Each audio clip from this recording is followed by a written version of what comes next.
السلام عليكم ورحمة الله وبركاته. إن الحمد لله نحمده ونستعينه ونستهديه ونستغفره ونتوب إليه ونتوكل عليه ونعوذ بالله من شرور أنفسنا وسيئات أعمالنا. من يهده الله فلا مضل له ومن يضلل فلا هادي له.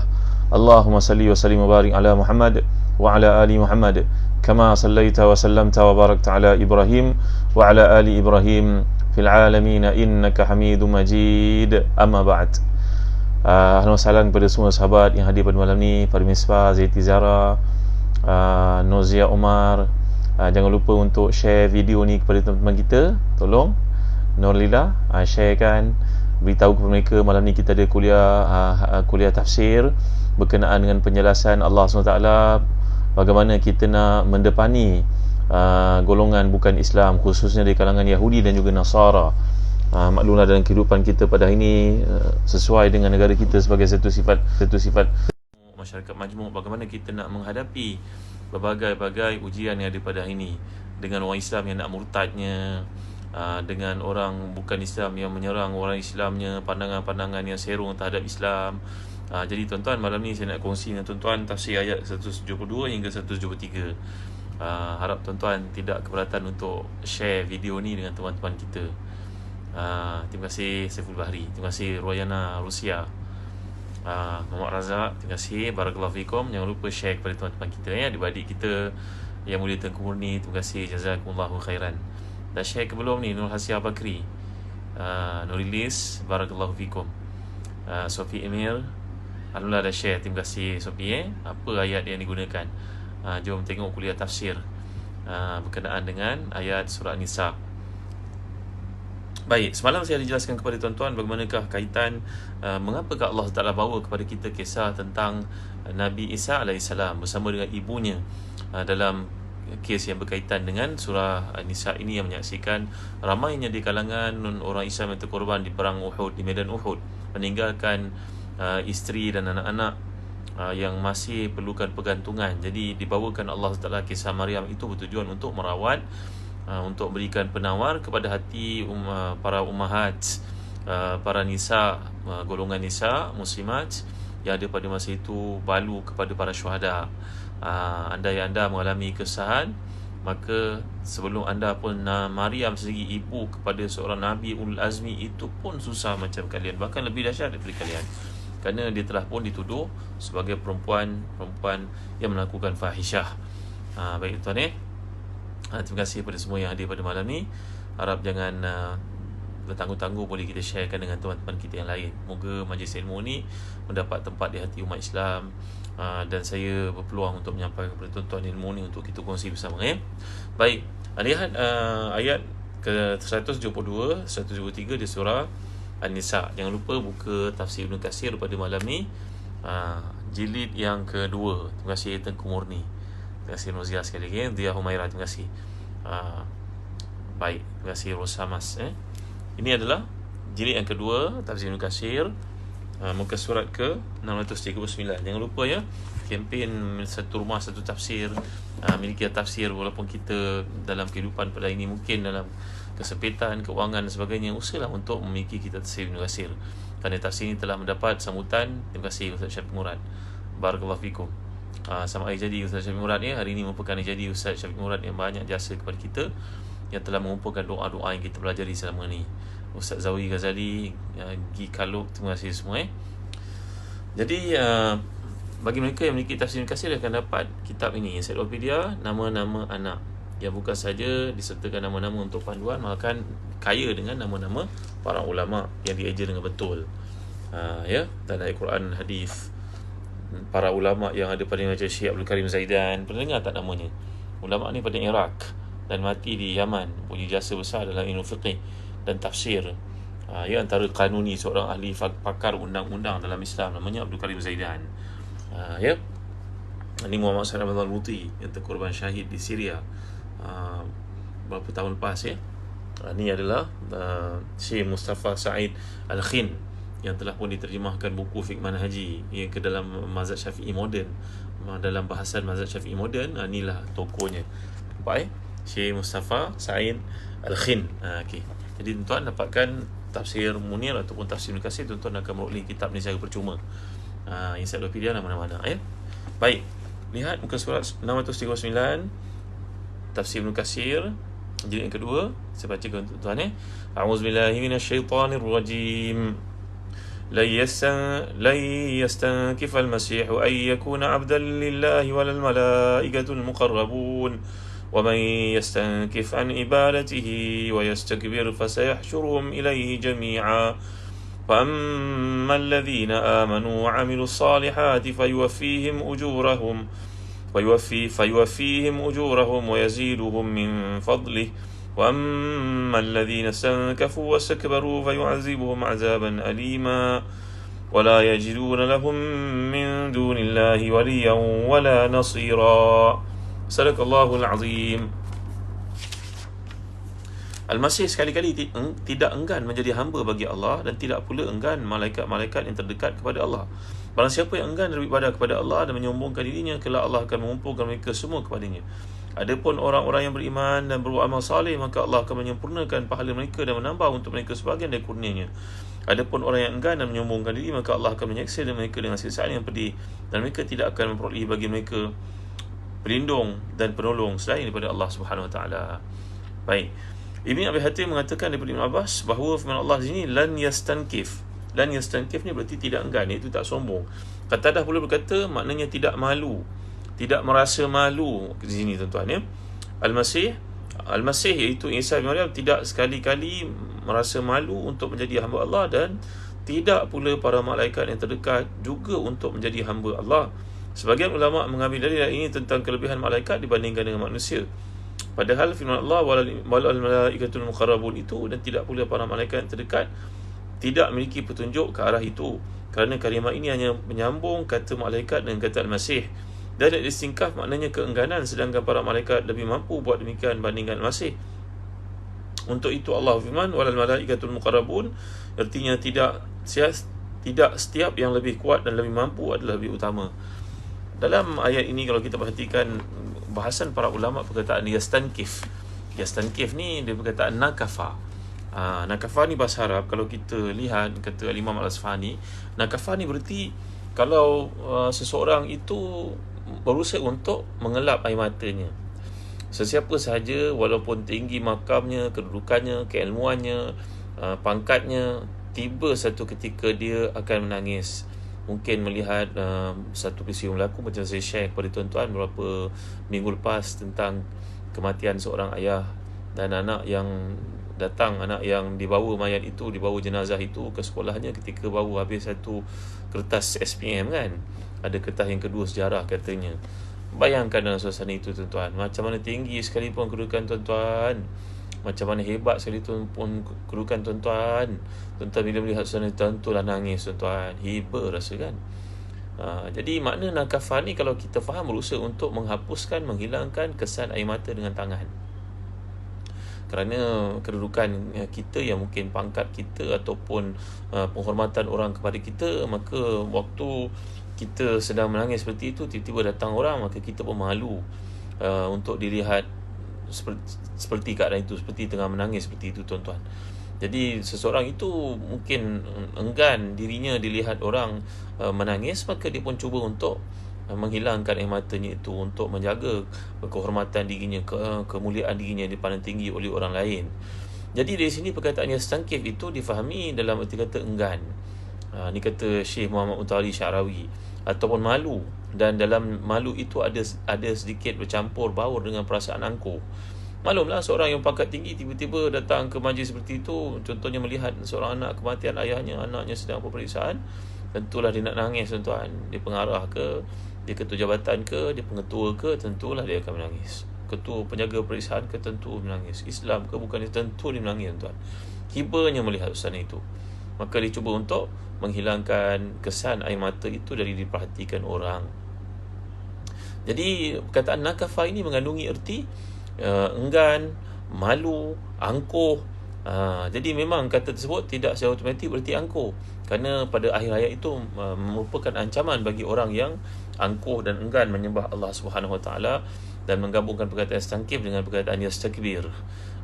Jadi dalam ayat ini merujuk kepada Nabi Isa alaihissalam Al-Masih, yang mana tanpa menyebut nama beliau ataupun ibunya, untuk mengisyaratkan bahawa keengganan itu jika ada disebabkan kerana beliau seorang manusia yang diberkati. Jadi bila disebut perkataan Al-Masih itu, dia merupakan satu gelaran penghormatan, kemuliaan. Tapi demikian juga dengan para malaikat, atau bahawa walaupun baginda adalah seorang manusia suci yang mulia dan berkat, seorang yang terkemuka, tetapi baginda tidak pernah enggan atau merasa malu atau merasa angkuh untuk menyatakan perhambaannya kepada Allah SWT. Masya Allah, hebatnya bahasa Arab kalau kita faham tuan-tuan. Itu makna yastankif daripada perkataan nakafa yang telah saya jelaskan tadi. Seterusnya bila Allah gunakan perkataan abdan lillah. Abdan lillah ni berarti satu pangkat sebenarnya di sisi Allah. Kata Imam Mutawalli Syari dan tafsirnya, ia merujuk kepada satu bentuk penghormatan. Seperti juga kita pernah bincangkan surah Al-Isra yang lalu, bila Allah nyatakan di awal, a'udzubillahi minasyaitanirrajim, subhanallazi asra bi'abdihi lailan minal masjidil haram minal masjidil aqsa. Maha suci Allah yang telah menggerakkan hambanya, abdihi. Maknanya idhafah di situ berarti tasyrif, memuliakan. Maka demikian juga di sini abdan lillah merupakan satu sandaran kepada nama Allah SWT, hamba kepada Allah dalam bentuk yang tunggal, mengandungi makna seorang dari sekian banyak hamba Allah. Kalau kita faham bahasa Arab, abdan lillah maknanya begitu banyak hamba yang ada di atas muka bumi, tapi beliau baginda yang mendapat kemuliaan itu. Lalu Allah nyatakan abdan lillah. Jadi kalau ayat ini berbunyi Abdallah, maka ia berarti hamba Allah, dan ketika itu boleh juga difahami dalam arti kata hamba Allah yang memiliki keistimewaan. Jadi makna terakhir ini walaupun benar, tapi dalam konteks saya ini yang nak ditonjolkan adalah kedudukan Nabi Isa AS sebagai hamba Allah yang tidak berbeza daripada hamba-hamba Allah yang lain dari sudut kehambaan dan kewajipan taat dan juga tunduknya kepada Allah SWT.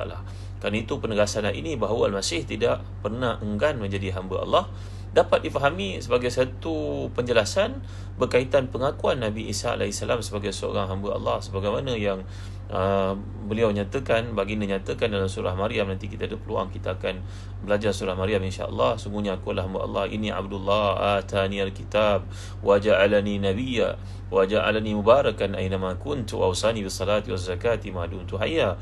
Jadi bila Nabi Isa AS ini menganggap dirinya sendiri merupakan hamba Allah, ini Abdullah, sungguhnya aku adalah hamba Allah SWT.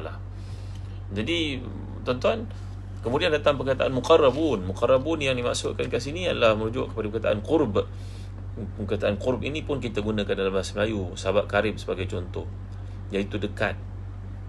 Jadi dimaksudkan di sini adalah malaikat-malaikat yang dekatkan oleh Allah kerana kedudukan mereka, antaranya malaikat Jibril, Mikail, Israfil. Ini merupakan malaikat-malaikat muqarrabun.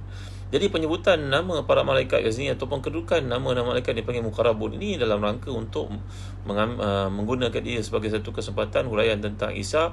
Apabila orang Kristian mendewa-dewakan Nabi Isa dengan mengatakan bahawa baginda merupakan anak Tuhan yang didatangkan untuk penyembelihan, menghapuskan dosa Nabi Adam sebelumnya dan dosa manusia umat keseluruhannya, maka Allah bawakan kisah malaikat ini juga kerana orang-orang Arab beranggapan bahawa malaikat-malaikat ini merupakan anak-anak perempuan Allah Subhanahu Wa Taala, putri-putri Allah Subhanahu Wa Taala. Jadi sengaja Allah bawakan perkataan malaikat ini bagi menunjukkan kemuliaan mereka, kedudukan mereka, dan dalam rangka penjelasan terhadap sikap orang Arab yang mengatakan bahawa malaikat-malaikat ini merupakan putri-putri Allah SWT. Baik, muslim-muslimat rahmati dan dikasihi sekalian, kita menjelaskan perkara ini dalam surah An-Nisa, kerana surah An-Nisa seperti yang tuan-tuan sedia maklum, ia berkaitan rapat dengan kekalahan umat Islam dalam medan Uhud, yang menyaksikan ramainya orang Islam yang gugur sebagai syuhada dan tinggal para isteri anak-anak yang kena teruskan kehidupan. Ada di kalangan mereka yang dijaga, yang mendapat naungan orang-orang Islam di kalangan sahabat-sahabat yang masih hidup. Dan timbullah ayat berkaitan dengan perkahwinan dengan ibu tunggal yang ditinggalkan oleh suami, itu balu-balu mereka. Ada juga yang ingin berkahwin dengan anak-anak perempuan mereka, ni telah kita huraikan. Kemudian pengurusan harta anak yatim, kemudian perkara yang berkaitan dengan muamalat juga ditekankan dalam surah Nisa yang telah kita bincangkan sebelum ni. Maka tuan-tuan ni boleh kalau sekalian, sekarang kita lihat apakah kaitannya dibawakan Allah SWT tentang isu berkaitan dengan Kristian, dengan Yahudi, dengan orang-orang Arab yang menjadikan anak-anak, menganggap bahawa malaikat itu anak-anak perempuan Allah SWT. Apa kaitan yang sebenarnya tuan-tuan kat sini? Antara perkara yang menarik yang saya nak kongsi dengan tuan-tuan adalah satu pandangan dikemukakan oleh Al-Imam Muhammad Ghazali. Bukan Imam Ghazali, ni adalah seorang ulama Azhar, namanya Syekh Muhammad Ghazali. Syekh Muhammad Ghazali ni seorang ulama besar yang ialah orang alim. Antara bahasan kajian beliau mazhab Syafi'i, mazhab Hanafi, seperti ulama-ulama Azhar yang lain yang mana akal mereka begitu besar, kajian mereka begitu mendalam. Maka ramailah orang yang memfitnah Al-Imam Muhammad Ghazali ni dengan berbagai-bagai label. Ialah orang cerdik ni kadang-kadang nak hidup dalam masyarakat susah tuan-tuan. Saat manusia suka kepada benda yang dia suka, bukan ilmu yang sebenar. Kalau kita bercakap benda ilmu ni memang tak dapat sambutan lah. Tapi kalau cakap benda-benda yang merepek, yang pelik-pelik, itu orang suka untuk dengar.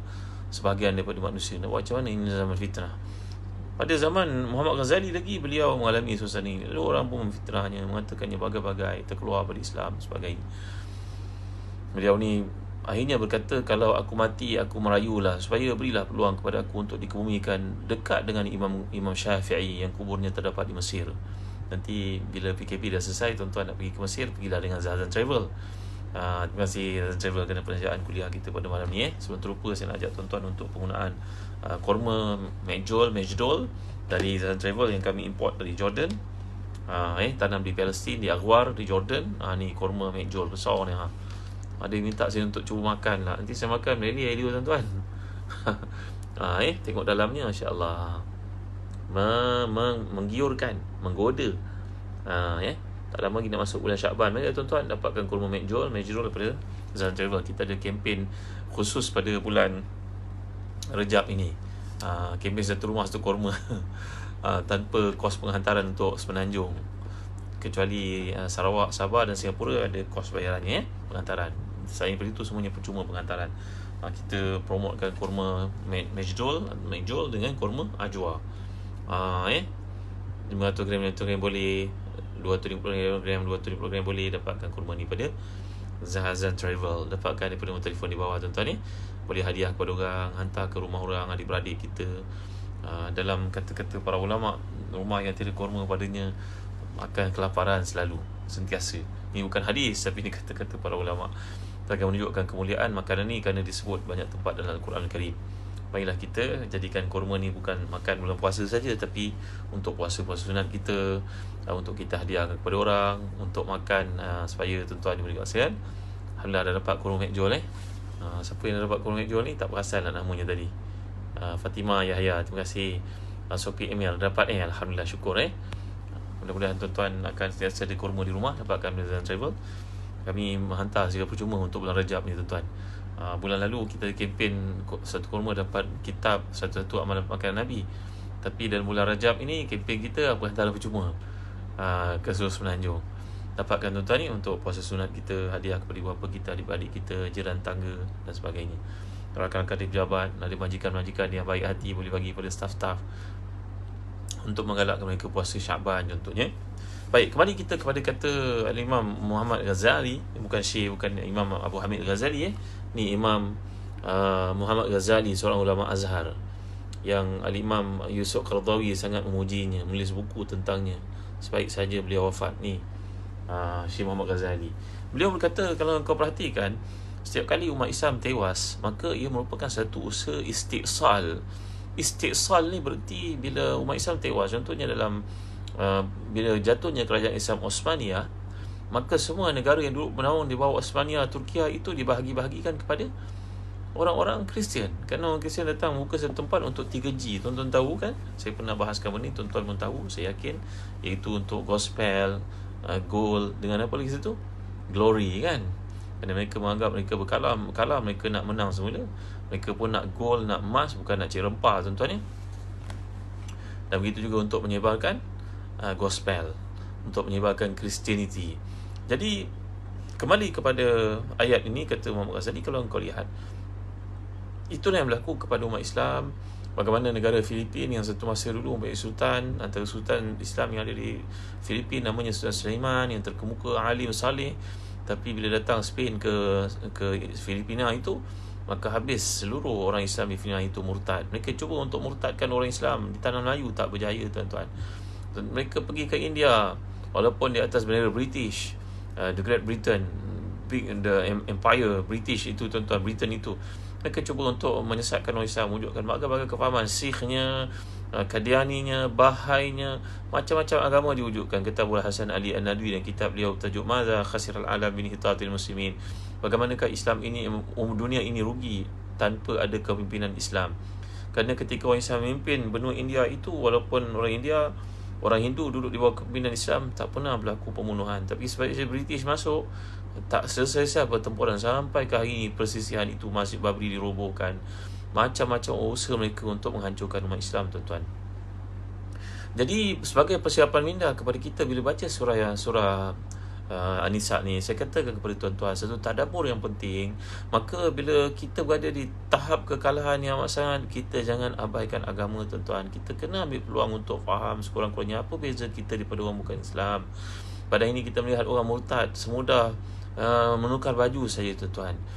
Dia tidak bimbang apa pun, tak ada apa pun yang hilang. Dulu lebih 20 tahun lalu ketika ditanya kepada seorang pemimpin, apakah kesan kalau orang itu murtad, dia kata hilang hak Bumiputera. Apakah itu saja, begitu lemahnya kita orang Islam macam tu sekali.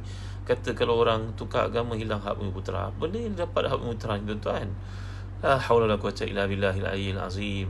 Sampai masa untuk kita mengkaji semula pendidikan yang ada kita buat di sekolah, di universiti. Apakah ia menjurus kepada mengajar orang untuk kenal kita sebagai hamba Allah, ataupun kita jadi hamba kepada dinar dan juga dirham, tuan-tuan.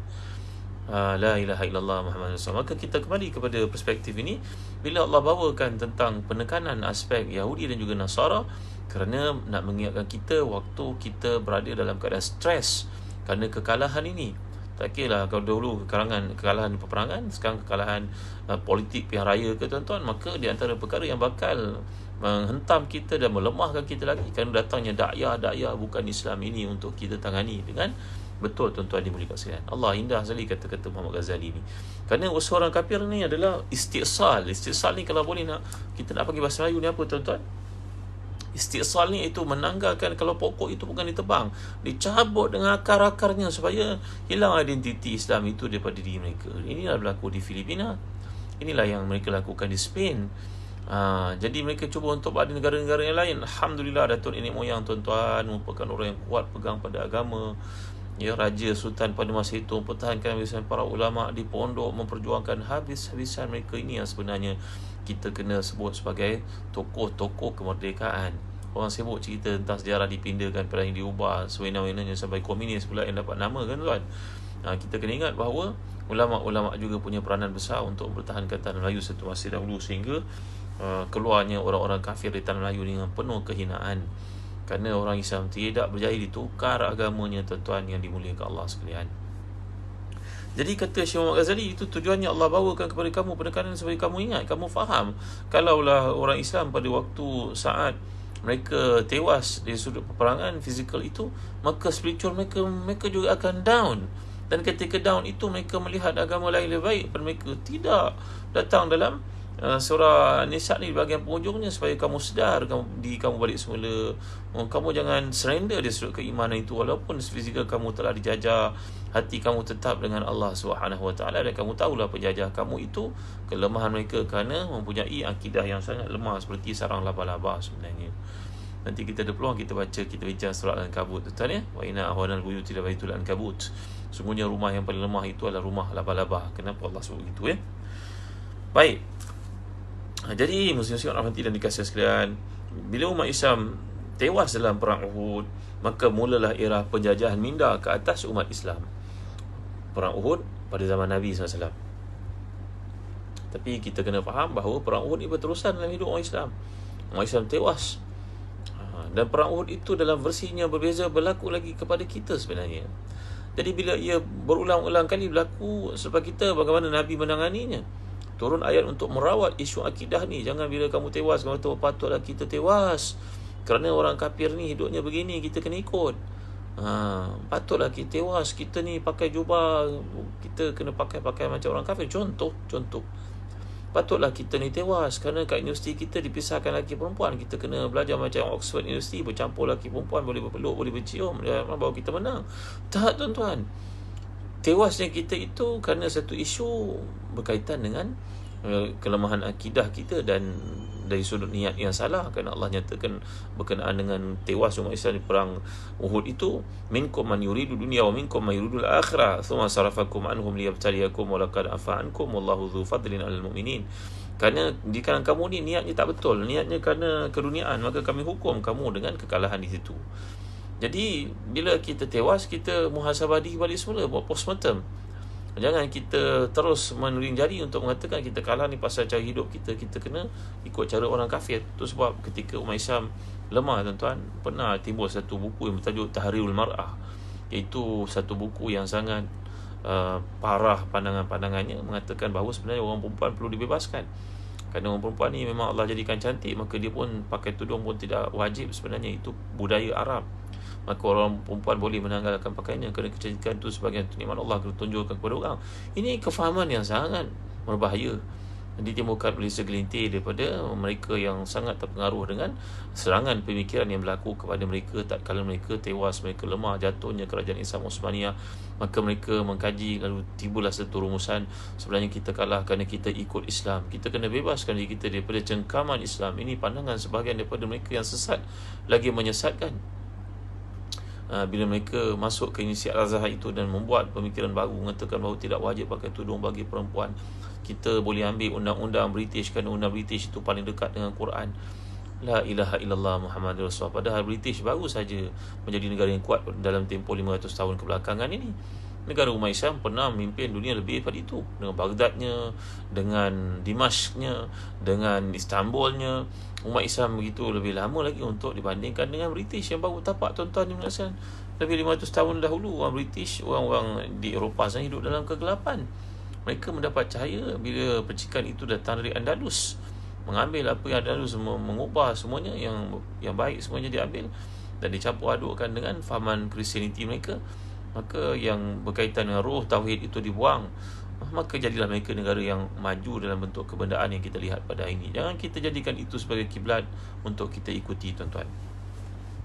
Jadi balik kepada itulah dia keserasian yang dapat kita lihat. Apa pula kisah tentang perempuan, kisah tentang kematian, kewafatan para syuhada, meninggalkan isteri, apa pula kaitannya dengan cerita tentang Yahudi dan juga Nasara?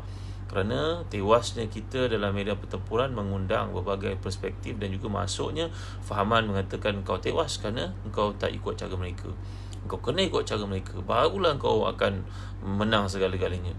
Maka jadilah di kalangan umat Islam yang berfikiran memasukkan idea-idea sekularisme itu dalam Islam, menganggap bahawa ibadah itu hanya tinggal dalam kerangka rukun Islam sahaja. Selain daripada itu, di sudut pentadbirannya, di sudut politiknya, tak boleh disamakan dengan Islam. Islam hanya dalam bab rohaniah saja, bab jasadiah, dalam bab badaniah, dalam bab fizikal kita kena ikut barat. Inilah dia yang bahaya, tuan-tuan di Malaysia, kerana Islam itu sudah pun ditajazzu, ya tajazza. Maknanya kita telah pun meninggalkan ketetapan Allah, udkhulu fis-silmi kaffah. Afatu'minuna bi ba'dil kitab wa takfuruna bi ba'd. Kamu beriman dengan sebahagian kitab tentang perkahwinan, kamu ikut Islam. Sembahyang kau ikut Islam, haji kau ikut Islam, tapi politik kau tak ikut Islam, pentadbiran kau tak ikut Islam. Itu sebabnya negara kita ni duduk dalam negara yang paling banyak masalah di sudut rasuah, tuan-tuan. Kerana sebahagian daripada orang Islam ini duduk jawatan-jawatan penting, dia tak lihat rasuah itu sebagai benda yang haram. Lihat itu adalah satu bentuk hadiah yang boleh diterima. Padahal Nabi SAW ketika pulangnya sahabat daripada Bahrain membawa harta pungutan zakat dari Bahrain, maka Nabi SAW pun melihat begitu banyak dia bawa pulang, maka dia mengatakan kepada Nabi, nanti Nabi, ini untuk Islam, ini untuk Nabi, ini untuk saya, ini untuk Nabi, ini untuk saya, satu untuk engkau, satu untuk aku. Maka Nabi SAW pun bersabda, adakah kalau engkau duduk kat rumah, aku tak lantik engkau jadi gubernur di Bahrain itu, engkau dapat hadiah-hadiah yang diberikan orang ni? Masakan mungkin kalau engkau duduk kat rumah, ada tak orang di Bahrain datang nak bagi engkau imbuhan, nak beri pada engkau ganjaran, upah sebagainya seperti ini? Nah, tak. Dia bagi engkau kerana pangkat engkau. Maka dengan sebab pangkat tu engkau kemudian padanya. Bila engkau kemudian dengannya, semua dia cakap itu betul, kau akan beri kelebihan padanya. Ini nasihat kita kepada semua Islam berada jawatan-jawatan penting. Jangan jual negara kalian kepada si kafir. Jangan jual negara kalian kerana kepentingan keuangan yang sementara ni, tuan-tuan. Kadang-kadang sebahagian daripada orang kita ni, dia pasal nak belagak, tuan-tuan. gajinya tak seberapa, tapi dia nak mewah, nak menunjuk pada orang, anaknya kahwin nak menunjuk pada orang, nak ada program besar-besar. Maka nafsu rakusnya tak pernah selesai. Itu yang terjadinya, ambil rasuah sana, ambil rasuah sini, kerana nafsunya tak pernah selesai. Dia nak berdiri lebih tinggi daripada orang lain, dia nak apa benda pun kena menunjuk kepada orang lain. Tak kira lah di mana ada fulus, semuanya lulus lah. Tuan-tuan, ini semua adalah satu perkara yang sangat bahaya, dan Allah tekan kat sini ikut budaya orang-orang lain. Tuan-tuan dimuliakan Allah sekalian, orang lain mungkin memberi itu sebagai tanda hadiah, tapi kita Islam tak boleh terima. Tuan-tuan, tak boleh. Lebih malang lagi, ada terima perempuan pun ada. La ilaha illallah Muhammad Rasulullah, masya-Allah, tabaraka wa ta'ala, la haula wala quwwata illa billah. Para isteri yang dirahmati dan dikasihan, ingatkanlah suami kita ketika pergi kerja, abang carilah rezeki yang halal, jangan terlibat yang haram. Kami lebih boleh bersabar dengan kelaparan daripada makan dia sumber yang haram yang kami dihumban ke dalam neraka di akhirat kelak. Satu hari di akhirat itu melebihi 1000 tahun kat dunia, tuan-tuan. Maka janganlah kita pandang enteng. Bicara-bicara keimanan ni kena selalu disematkan dalam hati, diajak keluarga untuk bincangkannya. Kerana pada zaman ini menyaksikan semua orang kebendaan, material, materialistik, ananiyah, individualistik, madiyah, materialistik, semuanya merujuk kepada ukuran kemenangan, kehebatan, semuanya pada kebendaan. La haula wala quwwata illa billahil aliyyil azim. Minta kepada Allah Taala keselamatan dalam ujian kita pada hari ini yang sungguh berat, tuan-tuan. Baik, ayat yang kita dapat perhatikan lagi kat sini, bila Allah Taala menyatakan, a'udzubillahi minasyaitanirrajim, bila Allah menyatakan, wa man yastankif 'an ibadatihi wa yastakbir fasayahsyuruhum ilaihi jami'a. Barang siapa yang enggan menyembah Allah dan menyombongkan diri, nanti Allah akan mengumpulkan mereka semua kepadanya. Ini adalah merujuk kepada golongan Yahudi dan juga Nasara. Maka bila kamu umat Islam melihat kepada kehidupan mereka, kesombongan mereka, penyimpangan mereka, kesesatan mereka, maka kamu kena ingat orang seperti ini akan semuanya akan dihimpunkan di depan Allah Subhanahu Wa Taala. Tiada siapa yang boleh selamat daripada Allah Subhanahu Wa Taala. Di dunia mungkin seseorang itu lepas, di dunia dia akan dapat perlindungan, apa saja dibuatnya semuanya betul, tak ada siapa nak hukum dia. Bila terlibat ke mahkamah sekalipun, mungkin mahkamah itu menyebelahi pihak yang salah, boleh berlaku demikian.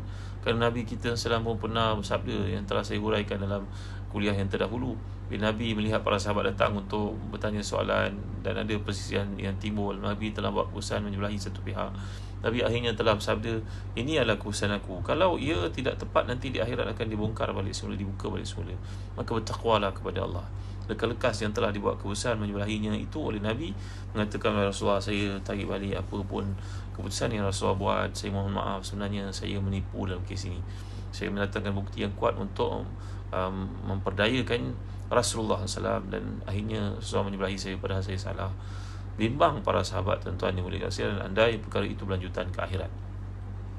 Maka orang beriman sentiasa ingat segalanya akan dibongkarkan semula, dibawa kembali oleh Allah Ta'ala di akhirat. Walaupun di dunia engkau ini boleh memaksa manusia untuk mengikutimu, taatimu, patuh kepadamu, tapi di akhirat kena ingat akan ada satu mahkamah Allah SWT yang akan mengheret kamu untuk mengenakan hukuman kepada kamu kerana perbuatan kamu ketika di dunia dahulu.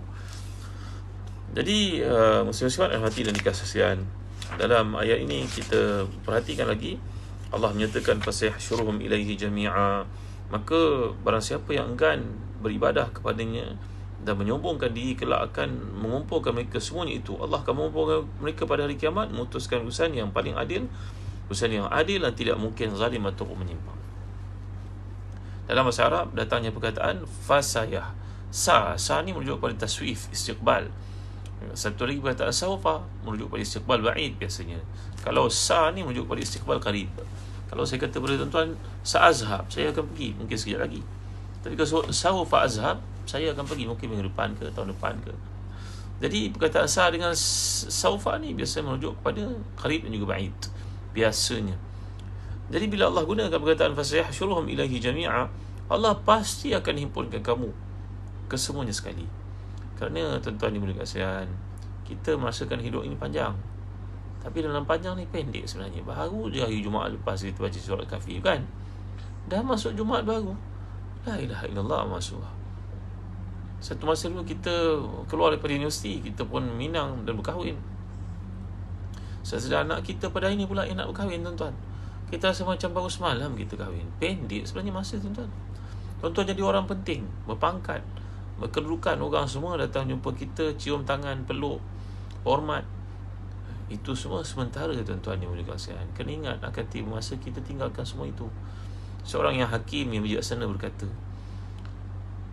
bila kita berada di office kita katalah bangunan gah macam mana pun kita beli, cuba bayangkan lagi 20 tahun ke hadapan, masih milik kita ke?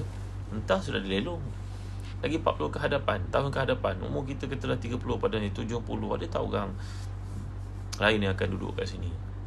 Kereta yang kita pakai, rumah yang kita duduk, semuanya akan berakhir, tuan-tuan. Maka perkataan yang digunakan Allah di sini, fasayahsyuruhum ilahi jami'a, merujuk kepada istiqbal qarib, satu masa depan yang kita rasakan dekat jauh. Ini adalah perkara yang biasa, tuan-tuan. Kan kita guna ikut konteks. Orang yang contohnya orang yang berada dalam keadaan gembira melihat waktu itu begitu cepat berlalu, tapi orang dalam susah, lamanya setahun ni nak habis. It's very subjective. Tapi yang sebenarnya, tuan-tuan, inna kulla atin qarib, kata orang Arab, wa inna ghadan linazihi qarib. Sungguhnya semua benda itu yang akan berlaku pastinya sudah dekat waktunya, tuan-tuan. Jadi muslim-muslimat hati dan dikasihan, inilah dia beberapa rumusan yang boleh kita pelajari bersama daripada ayat yang indah ni. Nanti malam esok jangan lupa, tuan-tuan, kita ada forum. Tuan-tuan ikutilah di Zahazan Travel, dan juga di Facebook ini, di Facebook Umrah Zahazan, dan juga Facebook saya ni, kita ada forum bersama dengan sahabat-sahabat, ustaz-ustaz yang mulia, tokoh-tokoh yang mulia, untuk kita pelajari tentang isu berkaitan dengan Rajab, hikmah apa yang kita dapat pelajari daripada Isra' dan Mi'raj Nabi kita SAW. Besok ada kuliah penting, tamu-tamu daripada sahabat-sahabat saya yang amat saya sayangi. Saya pun akan hadir esok, tuan-tuan, dalam forum ni. Jadi tuan-tuan tolong share kepada teman-teman kita tentang kuliah yang kita akan adakan pada malam esok, adalah bersifat forum. Mula awal besok 8.30 malam. Boleh, tuan-tuan? Jadi setakat ini saja dulu untuk pelajaran kita pada malam ni. Kita dapat lihat signifikannya ayat berkaitan dengan Yahudi dan Nasara dalam konteks surat Nisa, surah orang perempuan. Kerana orang perempuan ni sifatnya sangat mulia, sopan santun. Isteri kita, ibu kita, anak perempuan kita, kakak kita, adik perempuan kita, ini semua golongan yang sangat mulia, tuan-tuan yang mulia sekalian. Jadi dalam hadis mengatakan, siapa yang punya 3 orang anak perempuan masuk syurga, dia boleh jaga baik-baik. Seorang sahabat datang jumpa Nabi Rasulullah SAW, kata, 3 orang, saya ada 2, boleh tak? Rasulullah kata, ya, 2 orang pun melayakkan kau masuk syurga dengan syarat kau menjaganya dengan baik. Jadi di samping anak-anak kita, ibu kita, nenek kita, makcik kita, adik perempuan kita, kakak kita, ni semua kita kena jaga, tuan-tuan. Jadi bila disebut tentang orang perempuan ni, mereka punya weakness point, ada tempat-tempat kelemahan mereka. Maka kita juga orang lelaki punya tempat-tempat kelemahan, mempunyai waktu yang mana kita lemah. Maka antara waktu kita down dan kita lemah ni, tuan-tuan, bila kita mengalami satu tumpas ketewasnya kita dalam satu keadaan seperti yang saya gambarkan tadi. Uhud itu adalah simbolik kepada kekalahan Nabi SAW dan kekalahan kita sebenarnya dalam apa juga keadaan. Tewas pada nafsu, tewas dalam pilihan raya, contoh-tuan, tewas dalam pemilihan, tewas apa saja. Maka ketika tewas itu, datanglah idea-idea yang boleh merosakkan dan boleh mempengaruhi kita dan boleh menyesatkan kita. Maka kita kena mengawasi, dan Allah bekalkan untuk kita satu jawapan yang solid, iaitulah untuk kita mengetahui musuh-musuh kita itu yang kita rasakan kuat, sebenarnya mereka lebih lemah daripada kita. Cuma waktu kita down itu, kadang-kadang kita merasa mereka lebih baik daripada kita, maka kadang-kadang ada perasaan untuk join mereka. Nanti ada peluang kita baca surat Taubah, yang mana seorang sahabat Nabi yang telah dipulaukan itu, ketika pemulauan itu berlaku, datanglah utusan dari Kristian memberi tawaran kepadanya untuk masuk Kristian. Dia berikan kepadanya segala kemudahan dengan syarat dia meninggalkan Madinah dan join Kristian yang ada di Rom, di Istanbul, Turki pada masa itu. Jadi sahabat ini membuang surat itu dalam api. Nanti kita akan pelajari, insya-Allah, ada peluang surat Taubah yang penting itu. Setakat ini saja dulu, tuan-tuan. Moga-moga segala baik semuanya daripada Allah SWT, yang kurang adalah milik manusia. Dan pada malam ni, marilah kita belajar satu doa. Saya kira doa ni pernah kita pelajari sama-sama, tuan-tuan, ya. Doa ni adalah daripada kitab Azkarul Azkar oleh Imam As-Suyuti. Ya, tuan-tuan boleh lihat pada muka surat ke 88. Sengaja saya nak ajar doa ni tuan-tuan dan hadirin sekalian, kita berada dalam musim kemarau sekarang ni. Hujan kurang turun, panas yang amat sangat. Kalau dekat negara orang putih pada hari ni terlalu sejuk pula, sejuknya yang terlalu dahsyat sampai paip-paip mereka pecah. Kita bimbang kemarau berlaku lagi kepada kita, tuan-tuan. Alhamdulillah semalam di Kuala Lumpur turun hujan lebat. Jadi kita kena rajin berdoa dengan doa ni. Allahumma asqina ghaithan mughithan hani'an mari'a ghadaqan mujallilan sahan amman tabaqan daiman. Hadis ini riwayat Ahmad. Kita pohon kepada Allah SWT, ya Allah, turunkan hujan yang banyak membantu kehidupan, menyegarkan, yang turun dengan banyak, turun hujan mengalir, turun dengan laju memenuhi sungai dan juga laut, memenuhi bumi dan sentiasa berkekalan. Doa supaya Allah bekal kita dengan air mencukupi. Kami di Selangor banyak kali dah ujian, tak ada air, tuan-tuan. Tiba-tiba je air tak ada, paip pecah dan sebagainya. Marilah kita doa dengan doa ni. Takut, tuan-tuan, pada waktu sekarang dekat dengan bulan Syaban, kita nak berpuasa, bulan Ramadan, janganlah isu air ni berlaku lagi. Kita pohon kepada Allah, Allahumma asqina ghaithan mughithan hani'an mari'a ghadaqan mujallilan sahan amman tabaqan daiman. Ya Allah, turunkan hujan yang membantu kehidupan, segar, menyegarkan pokok-pokok, turun dengan banyaknya, mengalir dan sungai-sungai kita dan lautan kita, memenuhi bumi dan memberikan kebaikan kepada kita semua. Jadi setakat ni saja dulu, tuan-tuan. Mudah-mudahan Allah memberkati kita. Tuan-tuan dapatkan doa ni Salam 8. Kitab Azkarul Azkar. Jangan tinggalkan doa ni, tuan-tuan. Baik, jangan lupa bagi tuan-tuan yang nak melakukan akikah, kami di Zazan Travel dapat menguruskan akikah itu sama ada tuan-tuan nak buat di Mekah, di Syria, di Jordan. Ada ramai pelarian duduk di Jordan sekarang, tuan-tuan. Di Syria, di Yaman, guru kami Syekh Haidar yang ada di Yaman, Hudaidah pada ini amat memerlukan tuan-tuan. Dari tuan-tuan nak melakukan akikah, amatlah dialu-alukan, tuan-tuan, kerana mereka tak ada makanan pada ini, tuan-tuan. Kita bimbang di Yaman dan di Syria ni, wanita-wanita mereka takut terjebak menjual kehormatan diri pada ini kerana makan tak ada, tuan-tuan. Jadi mudah-mudahan tuan-tuan nak lakukan akikah boleh hubungi kami di Zazan Travel. Kami sudi untuk melakukannya di Mekah, di Yaman, di Syria. Kami sudi untuk membantu tuan melakukannya di Sudan, negara-negara umat Islam mana mereka mengalami masalah kewangan yang tenat pada hari ini dengan corona, dengan isu tak ada pekerjaannya, buah habis peperangannya. Marilah kita bantu mereka. Lagi jangan lupa bagi ibu ayah, cikgu-cikgu yang punya peluang untuk mendapatkan buku-buku latihan, kami di Telaga Biru menerbitkan berbagai buku-buku dalam berbagai tajuk, bukan sahaja bahasa Arab dan juga pendidikan Islam. Bahasa Inggeris pun ada, Maths pun ada, Geografi, Sejarah, Bahasa Melayu, Bahasa Inggeris, semuanya ada. Dapatkan di Telaga Biru dengan menziarahi www.telagabiru.com.my. Beli secara online, tuan-tuan. Kami hantar terus ke rumah, tak payah datang. Dapatkan daripada www.telagabiru.com.my. Dapatkan buku-buku yang ditulis oleh guru-guru pakar, guru-guru cemerlang ini. Ingat, tuan-tuan, sokonglah orang Islam macam kami. Kami menunaikan zakat, pekerja-pekerja bagi gaji kepada mereka. Orang bukan Islam, mereka tak ada tanggungjawab ini. Mereka jadi kuat keuangan, nanti ada perkara-perkara dilakukan kepada kita, maka tuan-tuan yang mendengarkan, sokonglah orang Islam di mana saja mereka berada. Kami sebahagian daripada penerbit-penerbit yang menerbitkan bahan-bahan untuk rujukan cikgu-cikgu di sekolah, dapatkan daripada Telaga Biru dan juga syarikat-syarikat orang Islam yang lain. Baik, setakat ini saja dulu untuk renungan pada malam ni. Terima kasih atas sokongan tuan-tuan. Jangan lupa malam esok kita ada forum di Facebook ini dan juga Facebook Umrah Zahzan tentang Isra Mi'raj yang akan disampaikan oleh yang bahagia Ustaz Faiz Mukhtar yang merupakan CEO kepada Zahzan Travel, dan juga Ustaz Muhammad At-Tawawi, Muhammad Tawaw dari Tawaw.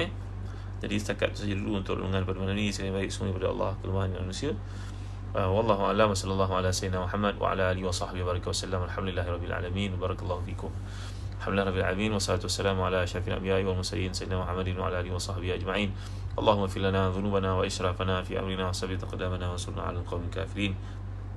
Allahumma ahsina aqibatana fil umuri kulliha wa ajirna min khizyi dunya wa azabil akhirah. Allahumma ighfir lana dhunubana wa liwalidina warhamhum kama rabbana shighara wa li jami'i mashayikhina wa jami'i ashabina huquq 'alaina minal muslimina wal muslimat wal mu'minina wal mu'minat bi rahmatika ya arhamar rahimin. Allahumma asqina ghaithan mughithan hani'an mari'a ghadaqan mujallilan sahan 'amman tabaqan da'iman. Allahumma inna nastaghfiruka innaka kunta ghaffara فأرسل السماء علينا مدرارا. اللهم اسقنا الغيث ولا تجعلنا من القانطين. اللهم على الضراب ومنابت الشجر وبطون الأودية. اللهم أنبت لنا الزرع وأدر لنا الضرع واسقنا من بركات السماء وأنبتنا من بركات الأرض. اللهم ارفع عنا الجهد والجوع والعرى واكشف عنا من البلاء ما لا يكشفه غيرك. ربنا هب لنا من أزواجنا وذرياتنا قرة أعين واجعلنا للمتقين إماما. ربنا آتنا في الدنيا حسنة وفي الآخرة حسنة وقنا عذاب النار. وصلى الله على سيدنا محمد وعلى آله وصحبه وسلم. الحمد لله رب العالمين. تقبل الله منا ومنكم. أترككم تحت رعاية الله وحفظه في أمان الله ومع السلامة. Saya tinggalkan tuan-tuan di bawah penjagaan kasih sayang, rahmat, naungan Allah Taala. Semoga tuan-tuan berada dalam penjagaannya, yang penjagaan yang paling sempurna pada malam ni dan hari-hari yang berikutnya. Ya, tuan-tuan dan keluarga tuan-tuan semuanya selamat daripada bencana, daripada wabak yang berlaku sekarang. Ya, marilah kita sama-sama menamatkan kuliah pada malam ni, baca suratul Asr dan tasbih kafarah. Bismillahirrahmanirrahim. Wal 'asr innal insana lafi khusr illa alladhina amanu wa 'amilus salihat wa tawasaw bil haqq wa tawasaw bis sabr. Subhanakallahumma wa bihamdik asyhadu an la ilaha illa anta astaghfiruka wa atubu ilaik. Wassalamualaikum warahmatullahi wabarakatuh. Terima kasih Siti Khadijah. Terima kasih Hamidi Husin. Terima kasih semua yang hadir pada malam ni. Sekian. Share video ni kepada semua tuan-tuan kita. Moga ada manfaat padanya, jadi ilmu. Jumpa lagi pada hari-hari yang lain insya-Allah. Sekian, Assalamualaikum warahmatullahi wabarakatuh.